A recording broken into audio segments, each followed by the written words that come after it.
Et finalement, ils se marièrent et eurent beaucoup d'enfants. Je plaisante. Il ne se termine pas du tout comme ça, ce livre. Pas du tout. Tu penses que je vais te dire comment se termine un livre que j'ai lu? Non, non, non, jamais, jamais je ferai ça. Et puis, je ne vais même pas te raconter ce qu'il y a dans ce livre. C'est une copine qui m'a dit « Ah tiens, je suis en train de lire ce bouquin, tu devrais essayer. J'aimerais bien avoir ton avis. » Donc, je suis allée l'emprunter à la bibliothèque. Est-ce que tu connais? C'est un best-seller. En français, on a l'accent, tu vois. On dit best-seller. Voilà. Donc, je me suis dit, je vais essayer. Elle ne m'a rien dit, parce qu'elle sait que j'ai horreur de ça. Je n'aime pas savoir ce qu'il y a dans un livre parce que je vais lire le livre. Donc, je n'ai pas besoin que quelqu'un me dise ce qu'il y a dans le livre. C'est comme les films. Est-ce que tu aimes qu'on te dise ce qui va se passer dans un film?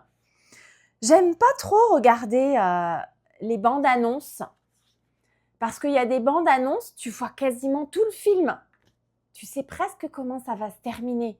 J'aime pas. Donc, elle m'a dit, voilà, tu lis ça, tu me dis ce que tu en penses. Et en fait, c'est super intéressant pour moi. Parce que j'aime bien voir comment les auteurs, les écrivains, écrivent leur best-seller. Est-ce qu'il y a une formule qui permet à un livre d'être un livre vraiment très populaire? Alors, je pense, oui, qu'il y a une formule. Déjà, la formule, c'est l'écriture. Dans ce genre de livre, l'écriture est très simple. C'est pas de la grande littérature. Voilà, on le sait. J'ai fait des études de littérature, j'ai lu de la littérature classique, principalement française, mais aussi étrangère. J'aime beaucoup la littérature du 19e siècle. Mais aujourd'hui, on n'écrit plus comme ça. On n'écrit pas avec des tonnes de descriptions. La littérature actuelle, c'est une autre sorte de littérature. Et donc, ce genre de livre, eh bien, il a un public. Ce livre, il a de super bonnes critiques. Donc, ça m'intéresse. Pourquoi est-ce que les gens aiment ce livre? Et tu vois, ça pose une question intéressante. C'est quoi un bon livre pour toi? Qu'est-ce qu'un bon livre en général? Alors, on est tous différents. Moi, j'ai mes critères et puis toi, tu as les tiens. Voilà, c'est comme ça. Il y a des choses qu'on aime quand on lit un livre. Alors, je parle des romans, je ne vais pas parler d'autres livres parce qu'il y a des best-sellers dans plein de domaines. Je vais rester sur les romans. Et en fait, tu vois, il y a plein de choses qui rentrent en jeu. Il y a l'histoire, il y a les personnages, puis il y a le style d'écriture. Alors, est-ce que toi, tu es sensible au style? Moi, je suis très sensible au style. J'aime bien quand le livre est bien écrit, mais ça ne veut pas dire que j'aime les livres compliqués. D'accord? Ça ne veut pas dire la même chose. Un livre bien écrit, c'est un livre qui donne beaucoup de plaisir quand on le lit, tu vois. Et il y a des livres qui sont très simples. L'écriture est un peu trop simple, mais l'histoire va te porter. Ça veut dire qu'elle va t'emmener jusqu'au bout et ça va quand même être une bonne expérience, tu vois. Donc, l'écriture, ça ne suffit pas pour dire que c'est un bon livre. Après, il y a les personnages.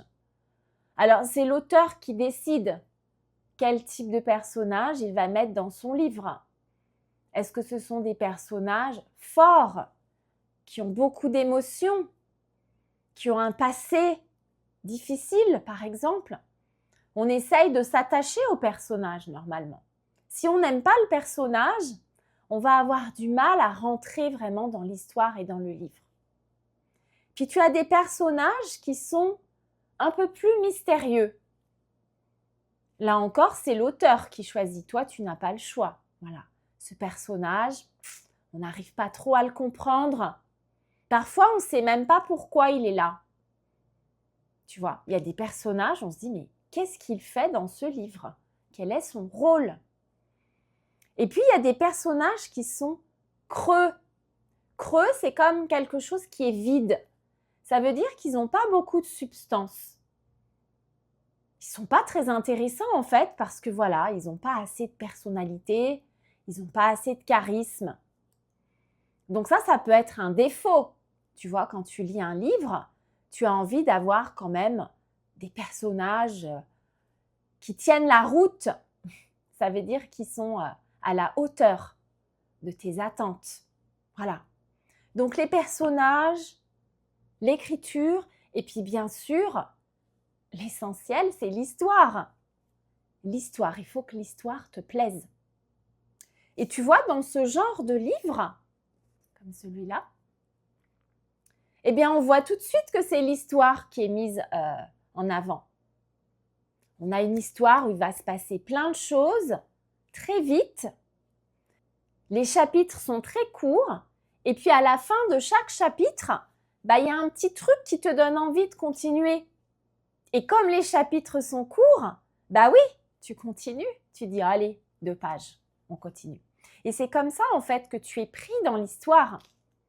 Donc, pour moi, ça, c'est vraiment typique d'un best-seller. C'est fait pour ça. C'est fait pour toucher beaucoup de gens. Donc, on part d'une écriture simple. Mais il faut qu'il y ait quelque chose qui accroche, tu vois, au fil des pages. Donc ça, je ne vais pas le critiquer. Parce que si c'est bien fait, ça marche. D'accord? Si les personnages, en plus, ont vraiment beaucoup de charisme, ça va vraiment être une expérience intéressante. Alors, il y a des petites choses qui peuvent parfois être un problème. Je ne sais pas si c'est pareil pour toi. Parfois, on arrive à deviner ce qui va se passer. On dit que l'histoire est très prévisible. On peut prévoir ce qui va se passer. Alors, parfois, c'est pénible parce qu'on se dit, ouais, bon, ok, déjà vu, évidemment, il va se passer ça. Ah oui, j'avais compris qu'il allait se passer ça. On devine tout ou une partie. Bon, ok. Mais tu vois, tout ça, pour moi, ça ne suffit pas. On ne peut pas dire qu'un livre est bon et mauvais juste à cause de ces critères-là. Pour moi, il y a une chose qui est essentielle, vraiment essentielle, pour dire qu'un livre est très bon. C'est la crédibilité. La crédibilité. Parce que parfois, tu vois, dans des livres où il se passe beaucoup de choses, on va perdre de la crédibilité. Il va se passer des trucs un peu délirants ou des trucs qui ne sont pas du tout réalistes. Et là, on se dit, mais ça ne marche pas en fait. Ou alors, ça ne nous plaît pas. Donc, tu vois, la crédibilité, pour moi, ça va bien au-dessus de toutes les autres choses. Parce que oui, parfois, il y a un personnage qu'on n'aime pas. Oui, parfois, l'écriture est trop simple. Mais pour que l'histoire fonctionne, il faut qu'elle soit crédible. Et tu vois, ça, c'est pas toujours facile à trouver. Donc, je vais pas te dire si ce livre, il est crédible ou pas crédible. Tu verras par toi-même. Je l'ai lu en entier. Je l'ai lu très vite. Et puis, j'ai lu les critiques après. Et je vois qu'il y a beaucoup de critiques positives. Il va même y avoir le film. Bon, ça, c'est pas très étonnant. Quand un livre fonctionne, en général, il y a toujours des studios qui sont intéressés pour faire l'adaptation du livre. Ok. Mais voilà, est-ce que c'est crédible jusqu'au bout? Bonne question. Et puis tu vois, l'auteur du livre, parfois il prend des risques, il prend des décisions. Est-ce qu'il va perdre des lecteurs? C'est possible, on ne peut pas plaire à tout le monde. Hein. Le livre que toi tu adores, peut-être que moi je ne l'aime pas. Mais tu vois, il y a des choses qui sont très risquées, je trouve. Et je vais donner un exemple. J'ai lu une trilogie il y a quelques années, très bien menée. J'aimais beaucoup l'histoire. Et en fait, l'auteur a décidé, à la fin du dernier tome, de faire mourir l'héroïne, mourir. Et je t'avoue que je m'y attendais pas du tout, pas du tout. Donc quand c'est arrivé, j'ai été choquée en fait, très choquée, parce que je me suis retrouvée un petit peu Et là, je me suis posé la question, je me suis dit, est-ce que le fait que le personnage meure apporte quelque chose à l'histoire? Est-ce que c'était quelque chose de crédible? Ou est-ce que c'est quelque chose qui arrive là, comme ça, justement pour que le lecteur soit dans une émotion intense? Et tu vois, c'est pas la même chose. Quand ça sert l'histoire, bah, tu peux admettre en tant que lecteur, voilà, j'aimais beaucoup le personnage et puis finalement, il meurt à la fin. Mais quand c'est quelque chose que tu n'arrives pas à expliquer, eh bien, tu te sens trahi. Moi, ça m'est déjà arrivé de lire des livres et je me sens trahie par l'auteur. Comme s'il n'avait pas respecté le contrat, tu vois, le contrat de lecture. Alors, il n'est pas obligé de le respecter. Mais je me suis sentie un petit peu perplexe, déçue, parce qu'en fait, j'ai pas compris le choix. Tu peux choisir ce que tu veux quand tu écris, mais peut-être que ton lecteur, tes lecteurs, en tout cas, s'il y en a plusieurs, il vaut mieux qu'il y en ait plusieurs, peut-être qu'ils vont pas comprendre. Et ça, je trouve ça dommage quand je lis des livres et que finalement, il y a des choses où je comprends pas où l'auteur a voulu m'emmener. Voilà. Pour moi, un bon livre, c'est un livre où l'auteur réussit à t'emmener jusqu'au bout sans que tu te poses trop de questions, que tu aies des doutes et que tu te dises « Ouh là là, on va où là ?» Tu vois. Et je trouve que dans les best-sellers, je ne parle pas de celui-là en particulier, en général, je trouve que souvent, on oublie le lecteur. On veut juste mettre un coup de bam dans la figure du lecteur pour qu'il réagisse, pour que ça suscite des discussions, pour qu'on en parle. Parce qu'en fait, quand on va voir les critiques, bah oui, les gens parlent de ce qu'ils ont ressenti, de ce qu'ils ont vécu. Voilà.